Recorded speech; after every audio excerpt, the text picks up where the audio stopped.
The producers and distributors of Tech AV technical training programs welcome you to program number 4 in the Mechanical Threaded Fastener series, in which we shall be learning the basics of choosing and using tools. Let's begin as we overview the various types of tools that are most frequently used. As you may expect, in order to fully secure or to loosen a fastener, we need the assistance of a tool in order to supply the driving force.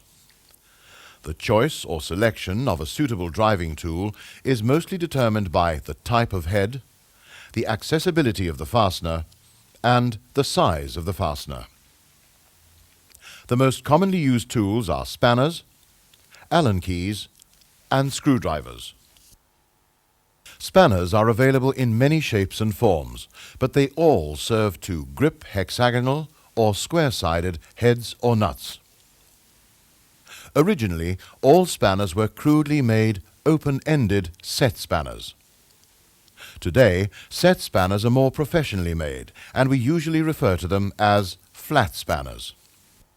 A later development was the ring spanner, which used to be known as a box spanner, as it completely boxes or surrounds a hexagonal head. A popular spanner type is the combination spanner, which features both set and ring type on the same tool. The name ring set is commonly used to describe this type. It is not always possible to gain access to a fastener using a set or a ring spanner. To overcome this problem, the so-named socket spanner was developed. Sockets are always used in conjunction with socket accessories or drives. The original design of a socket, still available, is known as a tube wrench. These are simply made by flaring the end of a pipe to form a hexagon. Tube wrenches are often provided as wheel spanners in motorcar toolkits. The main feature of socket drives is a square connector. A spring-loaded ball serves to hold the connected units firmly in place. The assembly is now ready to be used as a spanner. We next look at screwdrivers. For most machine screws, we will require either flat-bladed or Phillips-type screwdrivers. Modern screwdrivers are mostly, but not always, fitted with a plastic handle, which offers limited protection against accidental electric contact. The next tool we see is the Allen key, a very commonly used tool. It is also known as a hex socket wrench in American terminology. Handy packs of Allen keys are always kept in the artisan's toolbox.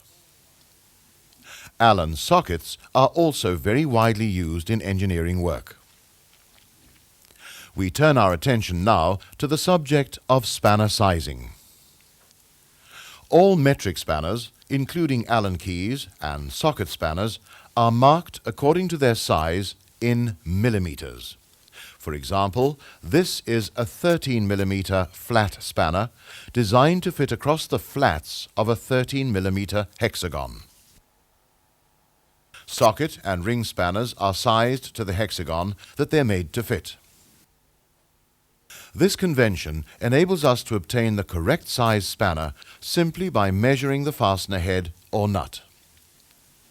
In similar fashion, Allen wrenches are sized according to the distance across the flats of the internal hexagon.